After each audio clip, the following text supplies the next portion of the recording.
Hello and welcome back to another episode of the Bunch of Notes podcast. I'm Dan here with Big Cass, currently in the midst of a fantasy draft, but it doesn't matter. Buckeyes are currently 1-0. I guess they didn't cover. I guess Cass, that's the big controversy this week, to be honest. Um, Everyone's upset that the Buckeyes only won by 11 against still a top 10 team. And it's crazy the slander this team's gotten. I obviously lost my bet. And I think I should be the most disappointed one out of any of us here. And you know what? I'm not, because I thought the Buckeyes played pretty well, in my opinion. They showed us that they could win in different ways. The defense showed up. I mean, it just came down to that Notre Dame has a very good defense. Buckner, you know, actually showed like he could be a decent ball player. And just a lot of unlucky stuff, Cass. But I'm coming at this level headed. I'm very happy. But I do not think we should have dropped in the AP poll, but that's just my opinion. Well, it's either he say, she said. When it comes to the AP poll, I really don't care about the AP poll right now. It is enough to sit there and talk about. But it was a solid week one for the Buckeyes, in my opinion. I'm looking up the box score right now, and CJ Stroud, yeah, it looked like he struggled a little bit, but he still completed 70% of his passes. He was 24 34, 223 yards, 2 touchdowns. People are slandering. I'm going to talk about the offense before we talk defense, because the defense is what the highlight of the show was. It is. So let's get the negative out first. People forget CJ Stroud. We lost Jackson Smith and Jigba. We didn't have Julian Fleming, and we didn't have Cameron Babb. So initially, we were out 3 of our 6 rotating wide receivers. We had to throw a fifth-year senior, Xavier Johnson, and Jaden Ballard, a freshman, in with guys that were getting their second career start. So, that being said, Marvin Harrison dropped the back shoulder fade that the ball was put there. Beautiful pass. It was, I mean, he looked good. It was a good looking drop though, because the way he dragged his toe on that, the turf, like if you didn't see it live on TV Cast, but like it was a good drop. No one in the world is probably coming close to making that catch other than Marvin Harrison Jr. So I can live with that because it looked athletic. I mean, Marvin Harrison Jr.,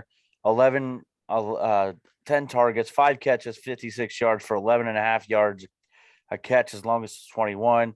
Emeka Egbuka, 9 for 90. He had 11 targets, 9 catches, 90 yards, and a touchdown. Xavier Johnson, 234-17 was long, and he had a touchdown for 24 yards. Jaden Ballard, 2 for 14. Cade Stover, 3 for 14.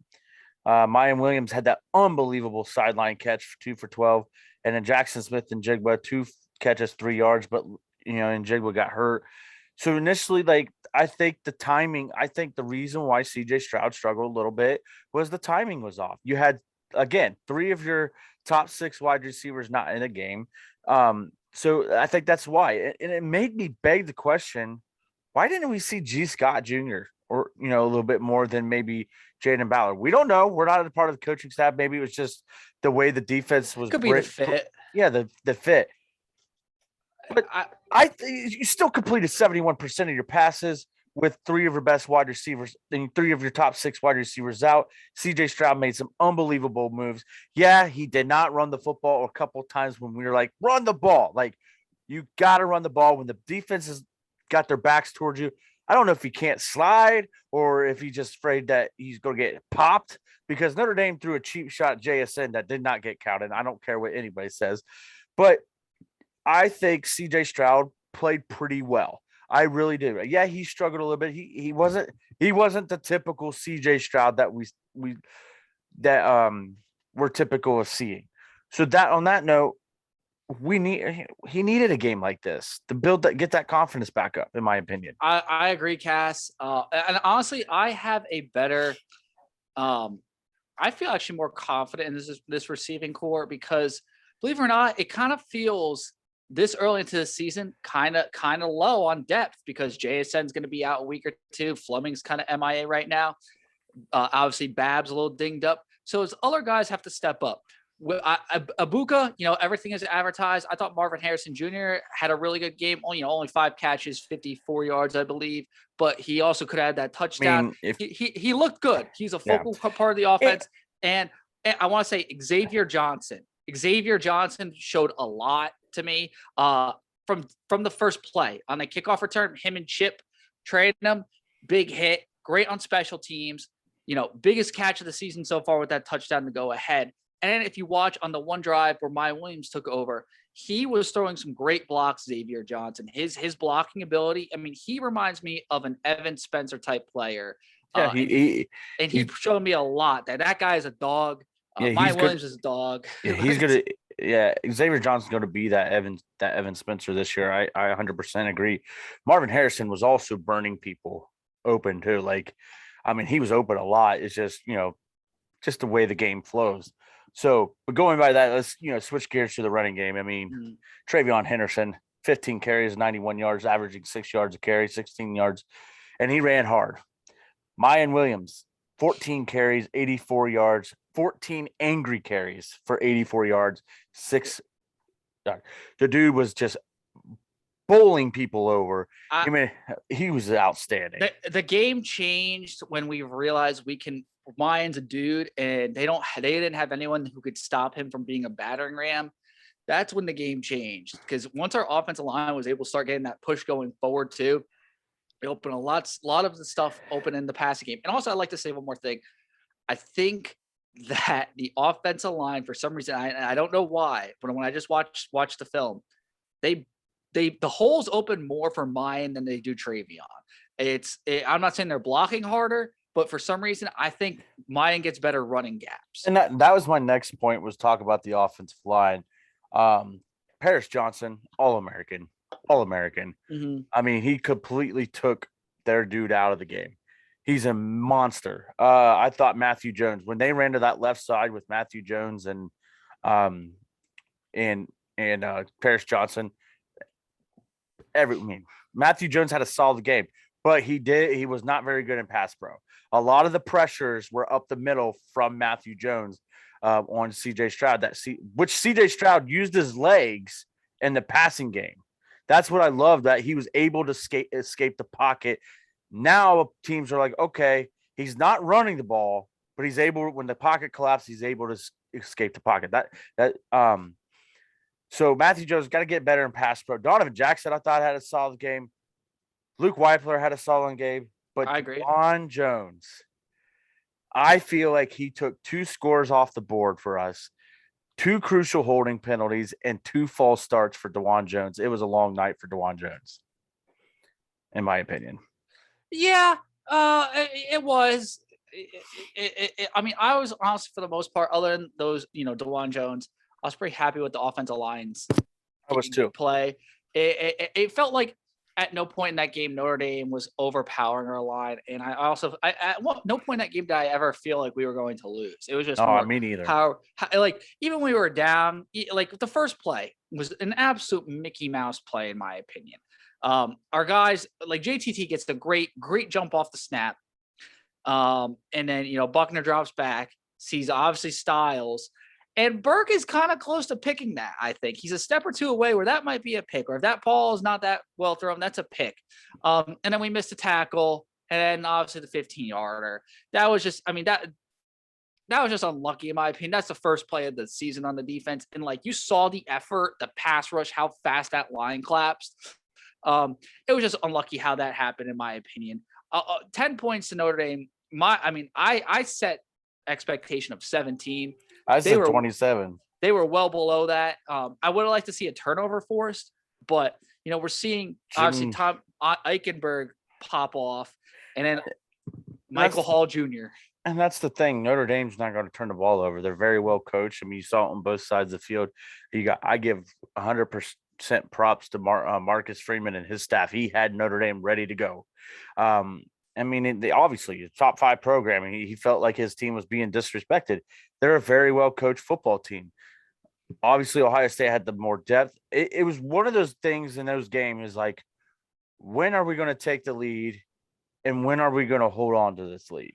That's Yeah. how I felt. I knew we were going to win this game by double digits, and we did. But going back to the defense, man, if Tommy Eichenberg continues to play at the level that he's playing, get him a tree. He's going to have a tree at Buckeye Grove. I mean, the whole defense, I thought as a whole, there wasn't maybe Proctor's missed tackle or two. Ransom looked fantastic though. And it's crazy to think he broke his leg, of January 1st, and he's out there playing great on Mayer. Had that great tackle. How about the cojones Jim Knowles had? We love Josh as much as we love Josh Proctor. Josh Proctor misses the tackle on that first play. He plays 4 snaps the rest of the game. He puts Lathan Ransom in. Lathan Ransom became a dog, dude. That secondary, and I'm going to tell you, everybody, when 26, 5, 14, 15, and 12 are in the secondary, there ain't many teams going to pass on us, in my opinion. I mean, you got the 2 corners on the outside, 2 elite corners on the outside, Cam Brown and Denzel Burke. And then you have 3 solid safeties. You have a veteran coach out there, Tanner McAllister, who looked a little lost, but you know what? The dude was coaching out there. Like, you could tell, like, when I was at the game, and you could tell in pre-snap, because normally the camera is on the quarterback and the offense. He was coaching the DBs. Like, you could see what McAllister was doing. Ransom was outstanding. This defense, when it has in their back 7, like I said, 5, 26 on the outside, 12, 14, and 15. Well, 14, 15, and 12 as the deep end safety. And then 35 and 22. Guess how many points were scored on the Buckeyes with that lineup? 0. The touchdown was scored. Eichenberg was out there on the field, but Steele Chambers wasn't. Cody Simon was the linebacker. Oh, by the way, that same touchdown, let's go back to the defensive line. That drive, 33 and 44 and 51 weren't on the field on defensive line when they scored touchdown, I believe. That drive. What's crazy is, like, I was rewatching the first half, and our defense is so loaded. Like, Zach Harrison, I thought, was flashing too. And they just weren't even going to his side because he was just beating his man every time. And it was like our defensive line, like Jack Sawyer, I feel like barely got. He made some plays and had some great hits, but he didn't play nearly as much as I thought Jack Sawyer would be playing. And there's so much more like that this defense can do, and they just performed so well in this matchup. What about the batted ball by Jack Sawyer? Exactly. I mean, I'm going to tell you right now. I'm looking at the stats right now in the box score. Jack Sawyer recorded 0 tackles. But how many times did he force the running back inside? How many times did he force Buckner back inside on quarterback runs? He blew up one play. I believe it was their touchdown drive, but I mean, it wasn't Sawyer because they scored, because he blew up the running back on one of the options. And I guarantee you, going back to the first play of the game, I'm going to talk about 44 now, JT Tuimoloau. If Denzel Burke does not bite on that interception, JT Tuimoloau is sacking Buckner on the first play of the game. Yeah. Oh, yeah. Absolutely. I mean, this is one of the best offensive lines in the country that we went up against, and nobody's talking about it. That's what the slander that I'm like head scratching over, because this defense gave up 4 big plays, and that was majority of their offensive yardage. You take away the 54-yarder at the beginning of the game, that player alone was 22% of their offense. This defense is going to, and then think about it. It was just their basic defense, as Jim Knowles said. I mean, just seeing how the defense operates in person, it looks really good. The guys are flying to the ball. The one thing I will say, it's not that we're over pursuing, but we are running to the ball extremely hard, and that's great. Everyone's running to it. They just need to clean up the late hits, because there was a lot of late hit penalties. I want to say at least 4 to 5, and that's going to come. But two of them are stupid. I agree. And I think that's just kind of first game nerves. And let me tell you, I was at the game, and when Marcus Freeman called timeout to try to get them to challenge Michael Hall's Yeah. targeting, the stadium erupted. Like, what are you doing? Like, come on now. And then Lathan Ransom, what is Lathan Ransom supposed to do? Garrett Buckner was trying to go for the fake slide and decided he's going to slide anyways because he drew that penalty. What was Ransom supposed to do? Yeah, it clearly wasn't targeting, but it was to the head technically, so that's why it got called. It's it's a typical Mickey Mouse penalties that kept these drives alive. If Notre Dame doesn't get if we don't get a couple of those calls against us, I think we could have honestly Notre Dame might have had a goose egg. We might have had that shutout. Yeah, I think so too. We gifted them a lot of yards. And that's what that's what we would, we're sitting here thinking if it was 21-0, we covered the spread. What more do you want us to do? Like, that's what I look at it. But we didn't. 21-10. Notre Dame's a well-coached football team. They came ready to play. Marcus Freeman is unbelievable. On my 2-minute warning, I gave out some Buckeye Leafs. I'm going to give them out again. I decided to add one.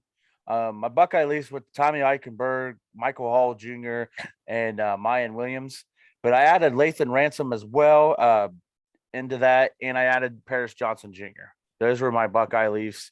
And Emeka Buka are my Buckeye Leafs. Xavier Johnson?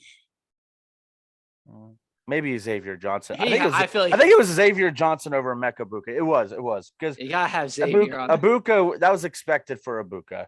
Yeah, it was. I correct. I'm looking at my script right now. Yeah, it was Xavier Johnson, Mayan Williams on offense, and then Eichenberg and Michael Hall Jr. on defense. But I added 2 more: Lathan Ransom and Paris Johnson Jr. I love that. That's a good list right there. I don't do Buckeye Leaves. That's all Cass, but I agree with all of them. It's, by the way, the catch that Mayan Williams had, that was insane. I didn't know he had that ability because he's a big power back. Him showing the grace and the finesse to make a diving catch on a third down where we need that conversion in the fourth quarter to keep that drive going. To watch that catch, get his both feet in right in the breadbasket while sliding was an unreal catch, and honestly one of probably the biggest plays of the game, other than the Xavier Johnson catch. I would say that was probably one of the most pivotal plays. Also, I will say, Cade Stover really impressed me. They were actually using him too to set a lot of picks in the passing game, you notice, which is a great use for that. I think that's something that's going to come. And I did notice that Ryan Day was going with a lot of, Stroud was throwing a lot of short passes, and it was kind of annoying me because I kept saying, why are we throwing 2-yard outs when we just run it with 4 or 5 yards for Mayan every time? Because it's if we drop that 2-yard out or whatever, it sets us back. I think that's where, we had already we were establishing the run game, but I think Ryan Day was trying to establish more of the passing. Okay. And then they finally said, after the first 2 drives in the second half, when we went 3 and out, I think they finally said, look, let's go with what's working. We're going to switch things up, and we're going to go with the running game. And that's what set up the Xavier Johnson 24-yard touchdown. And then that's what, got the 97-yard touchdown drive, which was funny because Travion got us to the 50. Mayan took us home. That's what I loved about that drive. And that was the put-away drive. So what's your grades? I'm gonna do this, Dan. I'll do the Buckeye Leafs. Dan is gonna give out the grades. We're gonna start something new this year. Okay. So give us offense, special teams, defensive grades for week 1. Just as a unit, not individual players. Special teams, I would give an A-, other than Ruggles, because the kickoff coverage was pretty good. Micro had a game. He was having some great punts. Punt returning was it could be A-. And who's your special teams MVP? Chip. Mikro, but my head, like obviously Mikro because he had those great punts, but my heart says Chip because he set the tone on that first kick. Yeah, I think Chip because him and Xavier Johnson set the tone on kickoffs. Yeah, I mean, I truly think if they get a good return out of that game might be a little different. Setting the tone and pinning them back, I think definitely helped. All right, what's your grade for the overall offense and your MVP? Offensive MVP. C plus offense, I would say. Just, I mean, no turnovers, but it wasn't good in my opinion. I thought, we left a lot on the table there. MVP has to be Mayan Williams for sure. Receiving, short yard situations, touchdowns. He balled. He's the MVP for sure. But yeah, I would say Mayan. All right, defensively and your MVP. This might be tough for who your MVP is.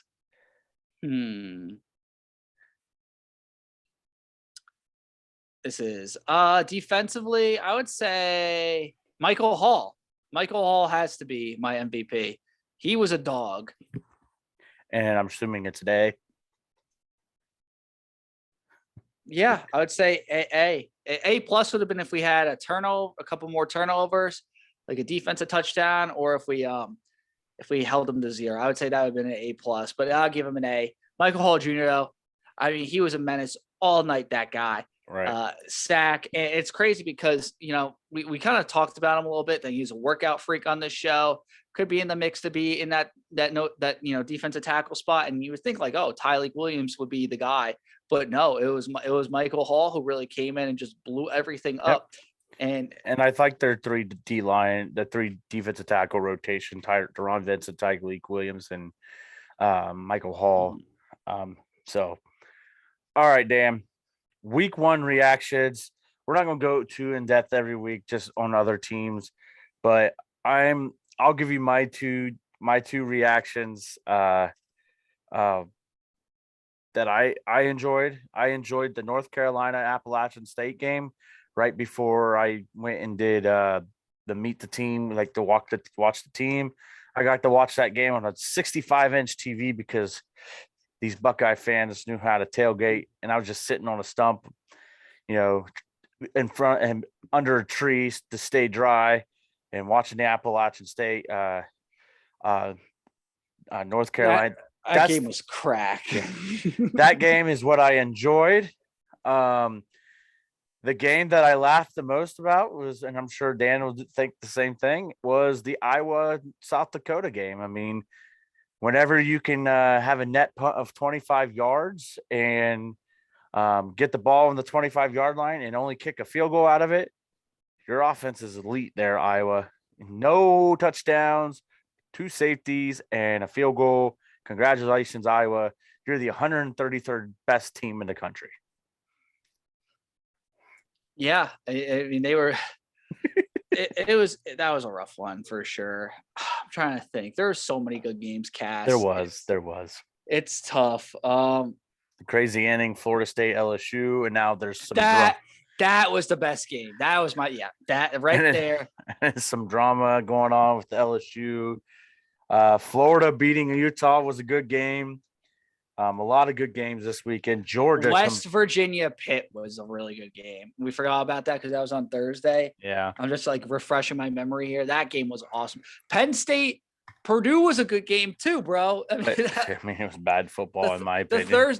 The 2 Thursday games were unreal. Yeah. I think all weekend had some great games. East Carolina fought hard. They missed the field goal. That was my upset pick. I'm just scrolling down. By the way, my upset pick was Appalachian State over UConn. So North Carolina. So yeah. Anyways, in Clemson, I'm going to repeat Zach Smith. I was listening to his podcast on the way home. He said that Dabo Swinney's coaching staff is like an episode of Stranger Things. Yeah. All right. The AP coaches poll came out. Buckeyes dropped to 3. We could go on and on and on and on about how blah, blah, blah, blah. But all it matters is where we're at the end of the year. It's all going to work out itself. But Mr. Ohio tweeted out, and I didn't think about it till just now, Dan. Florida beats a top 10 team, and they go from unranked to number 12. Ohio State was the only team in the nation to beat a top 5 team in week 1, and they dropped in the rankings. It's insane because what's crazy too is Ohio State. The only other team you can make the argument for having a better win is Georgia, because it's obviously they dismantled Oregon, and Georgia is a defending champ. So like logic would say, maybe they have a claim to one, because obviously they do. They're defending champs. They just had a great win. It's a top 11 team, dismantled them. But Ohio State's the only other team that's actually done something big, a big win, because Notre Dame's still 8. We drop a spot. Bama, they played well against Utah State, but it's Utah State. They struggle against UConn. So what does that really tell you? But we're rewarding Bama just off of the pedigree. But we're digging Ohio State. And Georgia's not even number 1. It doesn't make sense to me. I would have Georgia 1, Ohio State 2, Bama 3, and I believe I said Michigan 4 today. I have Georgia, Alabama, Ohio State, Michigan. The 2 teams were in the national championship last year. I mean, and then I would completely knock Clemson out of the top 10 after that performance. I have them still in the top 10. They are not a top 10 team. I'm sorry. Right now they are. They're not. They're not going to end a top 10 team. I didn't say they're going to end a top 10. Yeah. I mean, my Final Four is already obliterated because of Florida. Thank you, Florida. I got USC at 5, Oklahoma 6, Baylor 7, A&M 8, Pitt 9, Miami 10. Based on what I watched this week, I thought. By the way, A&M is not that good either. I don't think they did not impress me. Only 31-0 against Sam Houston. Oklahoma did well, I thought. I have Georgia, Alabama, Ohio State, Michigan, Oklahoma, Baylor, Texas A&M, Clemson, USC, Miami. And Miami impressed because they put up 70. I know it's Bethune-Cookman, but when a team puts up 70 points, that says a lot about their culture and their pride, I think. And I think Mario Cristobal has kind of found something there. Keep an eye on Miami for sure. I know a lot of people always pick Miami. I know I hype Miami up, but I think something might be brewing in South Beach, and it's not a hurricane. It's the Hurricanes. Iowa is the 133rd ranked team in the country. I'm going by that. All right. Arkansas State, baby. I didn't know that Butch Jones was the head coach. I really didn't. I did not. But the Red Wolves come into town. Here's the funny thing. Some people on Twitter think we're playing Arkansas. Yeah, it's Arkansas State. By the way, they have won the Sun Belt the most of any team. They are a 6-time champion of the Sun Belt Conference. Same conference of Appalachian State, Coastal Carolina, Troy, Old Dominion, a team that just beat Virginia Tech this weekend. Appalachian State almost beat North Carolina. Well, Arkansas State has won that the most times. So they're actually kind of I'm not going to say a great program, but they have some history, some pedigree. That's a tough conference. They're much better than what I was expecting, Cass, because they obviously have Butch Jones. They have Ohio State's former starting running back, Brian Snead. Oh, not starting. Dude, is this guy a 6th or 7th year senior? Yeah, he's been there. Same for Justin Blackman, the quarterback. Blackman from Florida State, yeah. I'm all flustered, but yeah, he was not a starter. He was just highly recruited. I think he scored a couple touchdowns for us, though. He's a good player, though. And then they have Champ Fleming's a 5'5" receiver who is like their number 1 receiver, 7 catches, 122 yards in their win last week. It's going to be interesting. I think they could be a little frisky for the first drive or two, but we should easily, win by 50. The line is 44. I made some predictions today. Without talk about, but Arkansas State. Just to let you know, Buckeye fans, this is not the Arkansas Razorbacks. They play South Carolina. Like, get it through your head. I don't understand. Like, some of these people are saying, we play Arkansas? No, we play Arkansas State, the Red Wolves. Like, outside of the last 2 years, Arkansas State was a better program in the last 5-6 years. Yeah, probably. You can make that argument.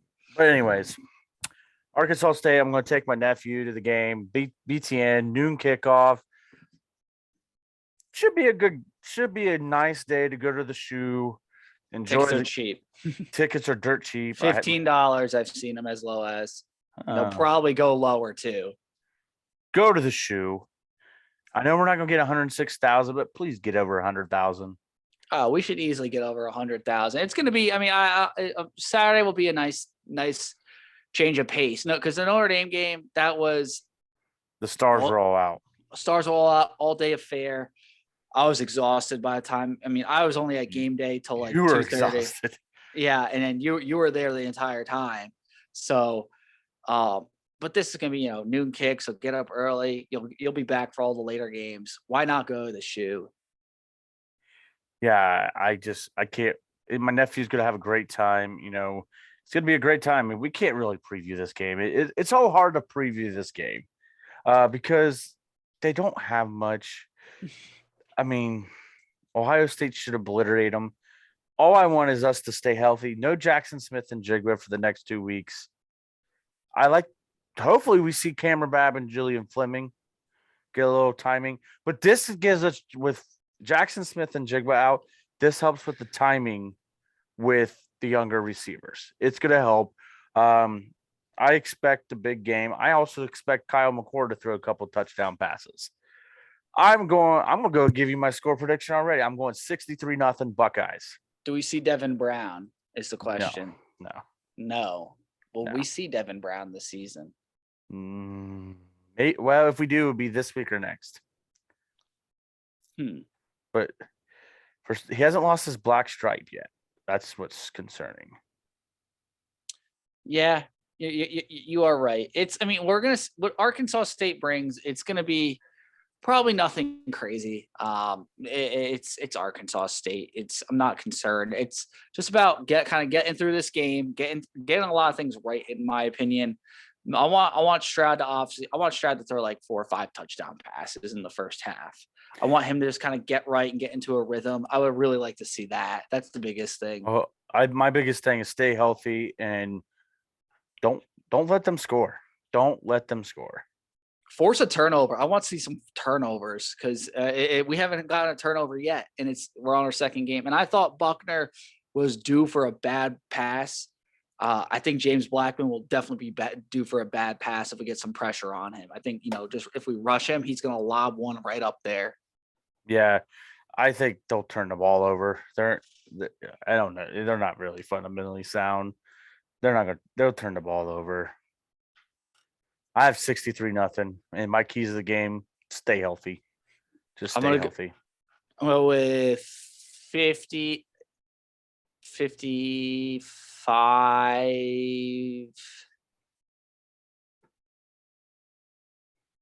7, 55-7.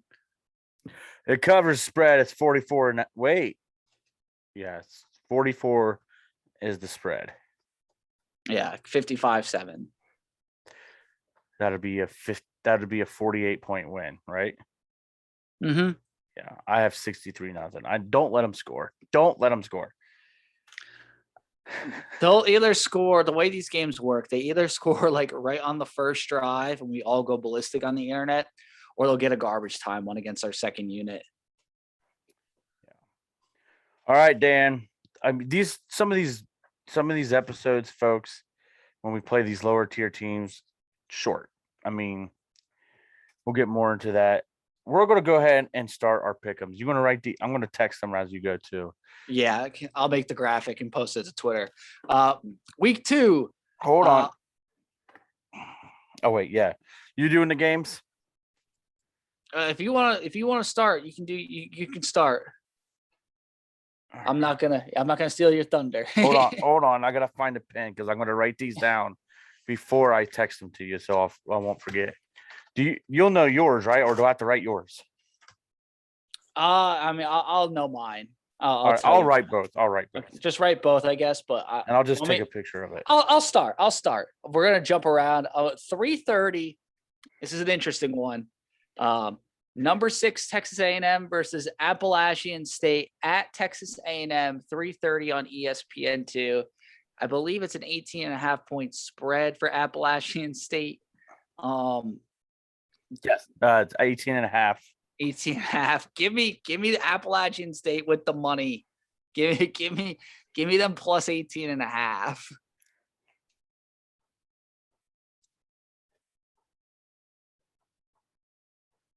I've seen what I need to see from them. They got fight in them. I'm right there with you. I don't think they'll win the game. They'll cover. But they'll cover. All right, my turn. Let's see it. Just because of the spread, and I know the type of the offense they run. Number 19, Wisconsin hosting Washington State. Wisconsin's 17-point favorite. Yeah, give me Wisconsin plus 17.5 there. I don't know what. Well, yeah, me too. I forgot Braylon Allen. I'm right there with you. Good Lord. I think Washington State will turn it over, and Wisconsin will take advantage of that. By the way, did you see Tim Brando? Oh, it was kind of creepy. I'm sorry. Tim Brando bumping and grinding with, I don't even know whose color analyst is. Spencer Tillman. It was kind of suspect. Yeah, just guys being dudes.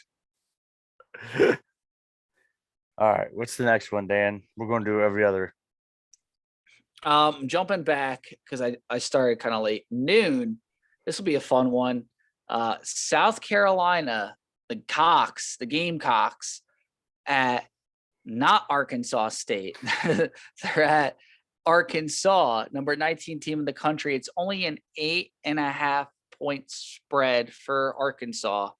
I am going to take that. I'm going to take Arkansas minus 8.5 there. I think they're much better than that. And I like South Carolina, but I think Arkansas showed me a lot against Cincinnati.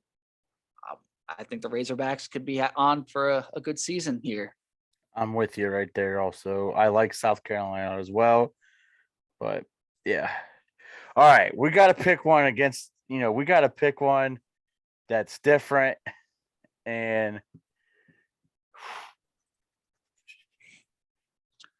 Houston. Texas Tech is a 3-point favorite. I like Houston.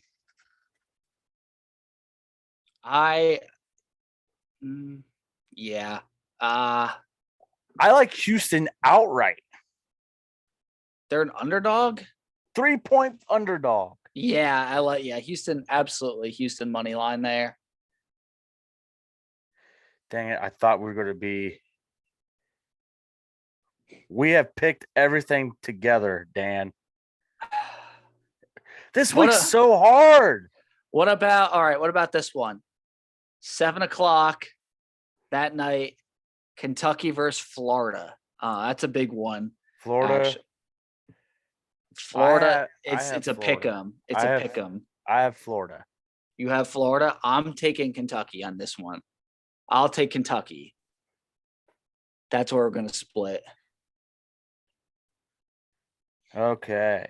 So far, we've split. All right. Tennessee at Pitt. Tennessee's a 6.5 point favorite. 24 Volunteers to 17 Pitt. I like Tennessee. Give me Pitt. I'm gonna take Pitt on this one. Not to be with Desmond Howard. I've always been high on Pitt. I was texting you during the Pitt game. You said JT Daniels was the better quarterback. I was like, no. I got Keaton, and I think my Keaton Slovis pick proved to be the right one there. So I'm riding Keaton. He's a good player. He really can sling it. I will, on the caveat of this though, Cass, if Joe Milton, takes over a half at quarterback, then my pick will be Tennessee. All right. Since I only have room for one more, the big one. Big noon kickoff, Alabama at Texas. The spread is Alabama 20 points. Texas covers. Let's do it. Texas covers enough to where Texas plays good enough to where, Texas fans will talk. And it's going to be the worst situation because Texas fans are going to talk that they covered and act like all big and bold, thinking that their program's on the up. Alabama is going to stay at 1, but not impress us. And that's kind of the cycle of these things. So I'm going to say Texas covers. So give me Texas plus 20.5 or whatever it is. I have Texas plus 20 as well. Oh my goodness. But we do have two that are not right. Week 2 is always shitty, and I'm sorry. We're forgetting this one. And how can we forget this one? The night. This is probably the best game of the week. 10:15 p.m.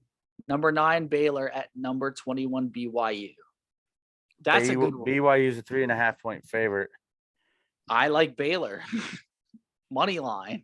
I like Baylor as well. I'm sorry. I know this is a problem. We have 2, but it's week 2.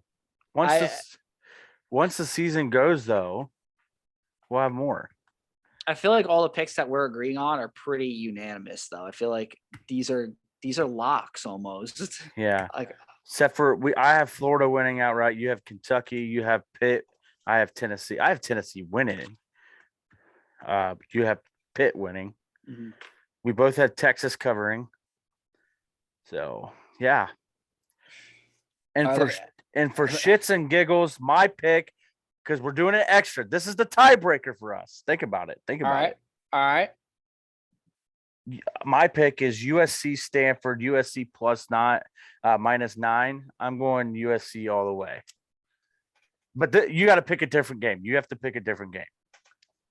Oh, okay. Let's take a look here. Because we'll start doing this every week. We'll have one where it's the tiebreaker. I got it. I got a bold one, Cass. Please tell me you're going to pick Hawaii and Michigan. Michigan a 51 point favorite. I'm gonna go with. This is actually a crazy one. I think. UConn money line versus Syracuse. Is this basketball? This is football, but it feels like basketball. I think UConn pulls off the upset. I have to look for this. It's Syracuse is a 23.5 point favorite. 22.5. This game is at UConn. UConn is 1-1. They're just coming off. They did not look that bad against Utah State, but they are coming off a win. They are playing Syracuse. Syracuse did not look good against Louisville. They got absolutely. UConn plays Michigan next week too.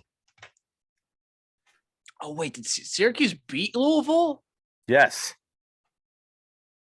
That's news to me. I'm still going with UConn here, but I thought Louisville smacked them. I thought Syracuse was 0-1, but I'm still going with UConn. UConn's winning that. I'm sending these over to you, Dan, right now. Mm-hmm. Yeah. So I mean, not a very good week. NFL starts this week. This week. Did your fiance end up taking every player Buckeyes? So her strategy with that was basically take as many Buckeyes as she could, given like the circumstances. I'm gonna pull up her. It was Buckeyes and Jets, so she can field a starting roster of Buckeyes, but she needed like an extra tight end. So she had to go with some Jets. But I'll show you the team. This is actually kind of exciting. When I pull up her team, let me pull up right now. Her starting quarterback is Joe Burrow, but she also has Justin Fields. She has Ezekiel Elliott, J.K. Dobbins, Terry McLaurin, Michael Thomas, Garrett Wilson, Jeremy Ruckert, Chris Olave, Bengals defense, and then she went with like all Jets. Like she got C.J. Uzomah, Elijah Moore, Zach Wilson, Michael Carter, Garrett Wilson, Elijah Moore, Breece Hall, Greg Zulerine. It's they could do stuff. I think. I don't know. It's a work in progress. I would say. It's a good 4-win team. It's I mean, yeah. actually more than that if you have Joe Burrow. I mean, she's projected to get 0.6 from Rucker. If she swaps in Uzama, I would say might get a little more. It's not that bad. Michael, well, also she probably needs to change Garrett Wilson with Michael Thomas. Probably throw in Dobbins instead of Olave. There's a lot of points that she can find. She could easily break 100, so she'll be fine. I got Jonathan Taylor 4th overall, by the way, in that draft. So I think I'm a shoe in the win. So, but I like this experiment that we're doing. We will actually get to see how an Ohio State team will do in fantasy. She did it. She did it for the podcast. You know that she did. Yeah, I mean, that's the official team of Bunch of Notes podcast. It's Bree's fantasy team. We're just going to cheer for her every Sunday, and we're going to see how she does, and we're going to report back with her standing. She's not even going to know we're doing this. I just want to see how an all Buckeye fantasy team does. So this experiment's going on right in front of our eyes. All right, Dan, I just sent over our picks. Keep in mind our tiebreakers. You have UConn, and I have you. You have the UConn game, and I have the US. But I just sent those over. Yeah. Enjoy NFL.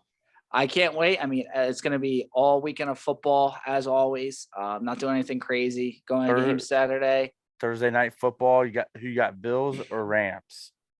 I'll go with the Rams. Always go with the defending champ.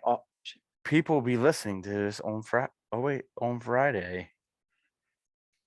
Actually, no, I'm going to get this up on Thursday. For the record, it's Tuesday. So whatever happens between now and when we upload, we are not reliable for. This is I'm always throwing that little caveat in. If something happens and then we missed it, not our fault. We're human. But that's all I got, Cass. That's all I got, man. As always, thank you so much for listening to the Bunch of Notes podcast. Go buy a ticket to the game. It's like $15. Come out. I'll be at the shoe. Cass will be at the shoe. Wear a jersey. But as always, go Bucks. Go Bucks. Oh.